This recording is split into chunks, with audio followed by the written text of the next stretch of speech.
မဟာတမ္မတမင်းရဲ့မီးတော်ဗေဒကမင်းကြီးကိုသူ့ရဲ့ပညာရှိအမတ်ကြီးကပြောပြတဲ့တန်တာကြီးပုံမြင်တစ်ပုဒ်တော့ပြန်ပြောပြပြီနော်ဟိုးရှိတုန်းကယန္ဒဝတီဆိုတဲ့တိုင်းပြည်မှာ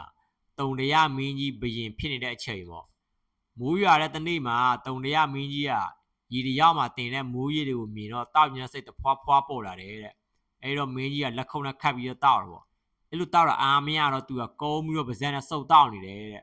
အဲ့လိုကုန်းပြီးပါးစပ်နဲ့စုပ်တောက်နေတဲ့အချိန်မှာမွေးကစားမွေပေါက်စလေးတေးသေးလေးတစ်ကောင်อ่ะ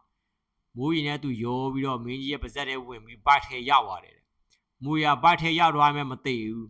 မင်းကြီးစားမြစားတွေကိုလိုက်စားပြီးတော့အသက်ရှင်တယ်ပြီးတော့တဖြည်းဖြည်းနဲ့ကြီးလာတော့ကြာတော့မင်းကြီးကဘိုက်ကြီးကလူမြင်မကောင်းအောင်ဖောင်းကားလာတော့မြင်းပေါ်လည်းမတတ်နိုင်ဆင်ပေါ်လည်းမတတ်နိုင်ပလင်ပေါ်လည်းမတတ်နိုင်နန်းတွင်းဓာတ်တွေအကုန်လုံးသူ့ကိုကက်ရစ်ကြတော့နာပြီးတော့သူ့ကိုထီးနှန်းကချပြီးတော့နောက်ထပ်ဘရင်တစ်တပါးနန်းတက်ဖို့တိုင်ပင်နေဆိုတာကိုမင်းကြီးကသိသွားတယ်တဲ့သိသွားတော့သူ့ရဲ့မိဖုရားကိုပြောပြတော့နာမိဖုရားကလည်းသူ့ရဲ့လင်တော်မောင်ကိုမစွတ်ပြုတ်ပေါ့ဘယ်ဘက်တော့အနောက်ကလိုက်ပြီးတော့ပြုစုဆောက်ရှောက်ပေးမယ်ဆိုပြီးတော့ညလူကြီးတိုက်တဲ့အချိန်မှာဘရင်ကြီးနဲ့မိဖုရားနန်းတွင်ကနေတိတ်ဆိတ်ခိုးထွက်ခဲ့တယ်တဲ့ခရီးတော်ရတော့မင်းကြီးကဘိုက်ကလေးတဲ့လမ်းဆက်ရှောက်မနိုင်တော့တစ်ချက်ထိုင်နားမယ်ဆိုပြီးတော့အမှထိုင်နားတာအဲ့ဒီသူတို့ထိုင်နားတာတောင်ဖို့ကြီးတစ်ခုဖြစ်နေတယ်အဲ့ဒီတောင်ဖို့နားမှာသူတို့နှစ်ယောက်ကောင်းအောင်ချပြီးတော့တစ်ချက်အိတ်လိုက်တယ်ပေါ့နာကြီးအဲ့ဒီဘရင်ကြီးအိတ်ပြုတ်နေတဲ့အချိန်မှာသူ့ရဲ့ဘိုက်တွေကမွေရ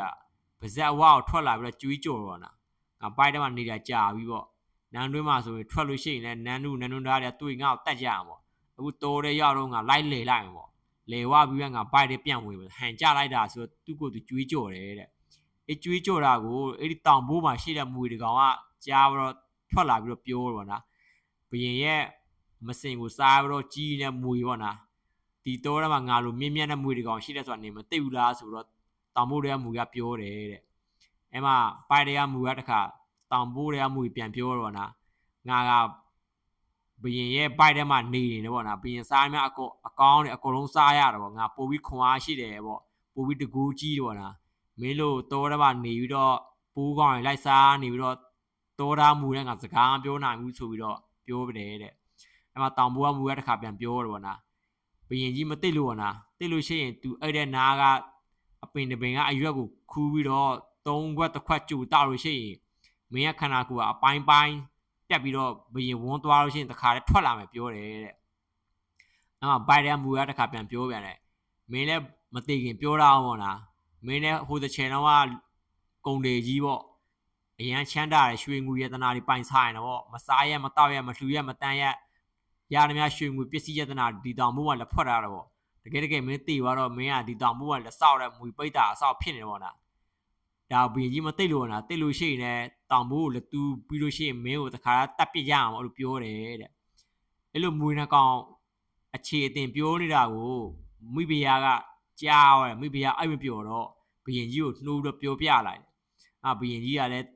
အဲ့လိုသိသွားတော့သူ့နာကအပင်တပင်ကို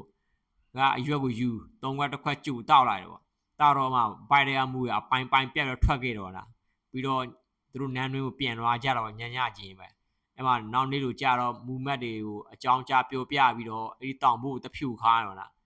မူမတ်တွေတောင်ဘိုးကိုဖြူတော့ရွှေကူရတနာတွေအကုန်ယူအမှမူကိုတွေ့တော့မူတခါတည်းကြိုက်တက်လိုက်ကြတော့လားဟုတ်ကဲ့ဒီပုံမြင်ကတော့ဒီမှာတင်ဆုံးသွားတော့လားသူကပေးချင်တဲ့ message ကတော့လျှို့ဝှက်တဲ့ကိစ္စအရေးကြီးတဲ့ကိစ္စဆိုရင်ကိုပဲသိတာအကောင်းဆုံးပေါ့နော်ဘယ်သူမှမပဲသိနေပေါ့ဟုတ်ကဲ့ကျွန်တော်ဗီဒီယိုအဆုံးလေးကြည့်ရှုပေးတဲ့အတွက်အားလုံးကျေးဇူးတင်ပါတယ်နောက်ဗီဒီယိုပြန်ဆုံမယ်နော်